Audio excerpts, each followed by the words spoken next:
So ito lang yung nakuha natin o kinuha natin doon. Iniwan natin yung Lululemon na women's dahil may konting tama.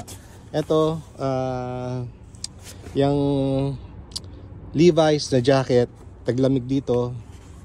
Pero may mga ganto-ganto, lilinisin lang natin yan. So tingnan natin para natanggal na yung palaman nito sa loob, down. Tapos ito isa brand new, saka ito meron tayong nakuha na Como Sports made in Italy. Sinubukan lang natin. Anyways, kung may mga tama-tama naman to, pwede naman natin yan ibalik. Tapos bago tayo tumuloy sa susunod na thrift store, which is in St. Vincent, meron tayong ito vintage to na starter jacket, Red Wings. Tapos isang preppy na hindi tayo sa USPS, isang preppy na polo sa isang diesel na pants. Ayan, nabenta natin. So ship lang natin ngayon bago tayo pumunta sa susunod na